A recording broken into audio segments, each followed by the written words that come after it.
लालची सास और चंट बहू। मीरा की सास कमला एक दिन अपनी सहेली सुमन से कहती है कि उसने अपने बेटे रमन की शादी करके लाखों का नुकसान कर लिया। कमला जी ऐसा क्यों कहती हो? भला मीरा में क्या बुराई है? अरे सुमन बहन क्या बताऊं, इस मीरा ने तो मेरी नाक में दम कर रखा है। ना ही घर का कोई काम करती है और ना ही बाहर कमाने जाती है। अरे भला फ्री की रोटियां तोड़ने के लिए इसे लेकर आई थी क्या मैं? अरे जी आजकल तो ऐसा ही हाल है सबका। दहेज में एक गाड़ी क्या ले आती है कि बस सर पर बैठ के तांडव करने लगती है। मेरी बहू मीरा तो दहेज में एक फूटी कोड़ी भी नहीं लाई, फिर भी रोज महारानी मुझे उंगली पर नचाती है। जी फिर तो बहुत गलत बात है। तुम्हारी भी गलती है, बिना दहेज के ब्याह किया ही क्यों? अरे मैं तो अच्छा और बहुत दहेज लेती, आखिर मेरा बेटा इंजीनियर है। पर तेरे जीजा जी दहेज के खिलाफ है ना, बेकार कॉलेज के प्रोफेसर। अरे दुनियादारी की समझ ही नहीं है, बस अपने किताबों की दुनिया में ही रहते हैं।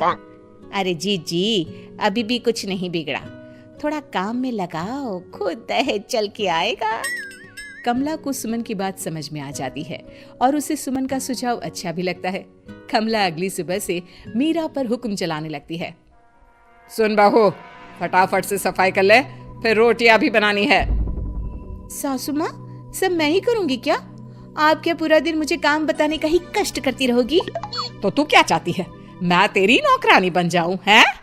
चुपचाप काम कर, नहीं तो अपने मायके का रास्ता नाप और निकल मेरे घर से। मीरा अपनी सास की धमकी सुन के थोड़ा डर जाती है। वो पूरी ईमानदारी के साथ घर का काम और अपनी सास कमला की सेवा करने लगती है। ये सब देखकर कमला बहुत खुश होती है, पर थोड़ी निराश भी होती है, क्योंकि जैसा वो चाहती थी वैसा कुछ अभी तक तो हुआ नहीं था। कमला अपनी बहू मीरा को और काम बताने लगती है। सासू माँ, आज मेरी तबीयत थोड़ी खराब है, आज तो मैं काम नहीं कर पाऊंगी। अच्छा, तो ऐसा करती हूँ, एक गाड़ी मंगा देती हूँ जो तुझे तेरे मायके छोड़ाए। अब तेरे दहेज में कोई नौकरानी तो आई नहीं जो तुझे आराम करने दूं। पर सासू माँ मैं तो मैं मत कर और हाथ चला जल्दी जल्दी। आज तो कपड़े भी दुनिया भर के हैं, कौन धोएगा तेरे अलावा? मीरा बीमार हालत में भी काम करने लग जाती है। मन ही मन सोचती है कि क्यों न कुछ ऐसा किया जाए जिससे इस बुढ़िया की चिकचिक बंद हो जाए। मीरा समझ तो चुकी थी कि उसकी सास अचानक ऐसा व्यवहार क्यों कर रही है, इसलिए अब वो प्लानिंग में लग जाती है। अगली सुबह मीरा तैयार होकर अपनी सास के पास जाती है। सासू माँ, मैं अपने मायके जा रही हूँ, 2-4 दिन में वापस आ जाऊंगी। वाह जी वाह, और काम कौन करेगा घर का? सासू माँ 2 दिन की तो बात है बस।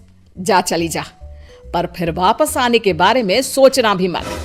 मीरा जानती थी कि घर में वापस घुसने के लिए उसे क्या करना है। वो अपने मायके पहुंचती है और रोने लगती है। उसके माता पिता उसे रोने का कारण पूछते हैं, पर वो कुछ नहीं बोलती। तभी मीरा की माँ उसके हाथों की तरफ देखती है। मीरा, ये तेरे हाथों के नाखून कहाँ गए? तुझे तो नाखून बड़े करने का बड़ा शौक है ना? माँ, उस घर के बर्तन और कपड़े धो धो कर मेरे नाखून ही नहीं बल्कि हाथ भी घिस गया है। अब तुमने मेरे साथ ना कोई नौकरानी भेजी, ना कोई सुख की सुविधा। मीरा के माता पिता समझ जाते हैं कि मीरा को दहेज का सामान चाहिए। अगले ही दिन मीरा के माता पिता उसके लिए एक वॉशिंग मशीन और फ्रिज मंगवा देते हैं। मीरा ये देखकर बहुत खुश होती है और खुशी खुशी अपने ससुराल जाने की तैयारी करने लगती है। मीरा जब अपने ससुराल पहुंचती है तो उसकी सास उसे देखकर बहुत खुश होती है। अरे मेरी प्यारी बहू, आ गई तू? और ये फ्रिज, वॉशिंग मशीन, अरे भाई इन सब की क्या जरूरत है? सासू माँ, जरूरत आपको नहीं मुझे है, क्योंकि घर का काम तो मुझे ही करना पड़ता है ना। मीरा की बात सुन के कमला गुस्से से बोलती है। बहू रानी, तू मेरी बात सुन ले, मैं तेरे इस दहेज के सामान के सामने झुकने वाली नहीं हूँ। घर का काम तो तुझे ही करना पड़ेगा। अब कमला और दहेज लेने के चक्कर में मीरा का काम बढ़ाने लगती है। वो जानबूझकर गंदगी फैलाती और बना हुआ काम बिगाड़ने लगती। मीरा बहुत परेशान हो जाती है। वो अपनी सहूलियत के हिसाब से हर चीज अपने मायके से मंगवा लेती है। धीरे धीरे कमला की चाल कामयाब हो जाती है, पर वो मीरा की चाल नहीं समझ पाती। धीरे धीरे मीरा भी अपने मकसद की तरफ बढ़ने लगती है। वो अपने ससुर और अपने पति को अपनी तरफ कर लेती है। एक दिन मीरा अपने ससुर से कहती है, पिताजी, क्यों ना आप ये घर मेरे नाम कर दे, क्योंकि सासू माँ तो बीमार रहती हैं और रमन का तो आपको पता ही है, कितने बिजी रहते हैं, ऐसे में घर को संभालेगा कौन?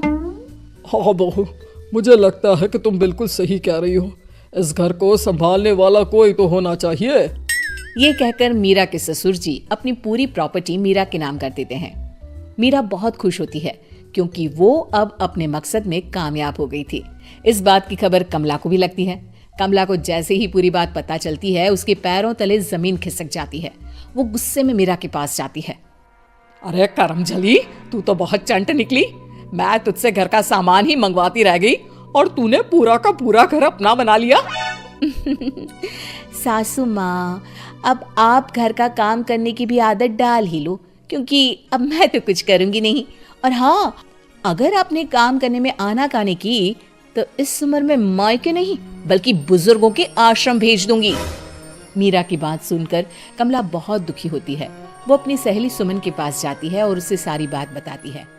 अरे सुमन, मैंने तो लालच में आके अपने ही पैर पर कुल्हाड़ी मार दी। काश मैं तेरी बात मानती ही नहीं तो आज ये मेरी दशा नहीं होती। वाह जीजी, उल्टा चोर कोतवाल को डांटे। मैंने तो सिर्फ काम करवाने की सलाह दी थी, पर तुम तो बेचारी मीरा को परेशान करने लग गई। अब भरो अपने किए के फल। और वैसे भी ना, एक दिन तो ऊंट पहाड़ के नीचे आ ही जाता है। सुमन की बातें सुनकर कमला अपने घर वापस चली जाती है और अपनी बहू मीरा को पूरी बात बताती है कि कैसे सुमन ने उसे उल्टी सलाह देके अपना पल्ला साफ कर लिया। कमला अपनी बहू से माफी मांगती है। नहीं सासू माँ, आपको अपनी गलती का एहसास हो गया, मेरे लिए वही बहुत है। मुझे भी घर पर कोई राजबाज नहीं करना, बस प्यार और साथ मिले उतना ही बहुत है। अब सास बहू मिलजुल के एक साथ प्यार से रहने लगती हैं और दोनों घर के काम भी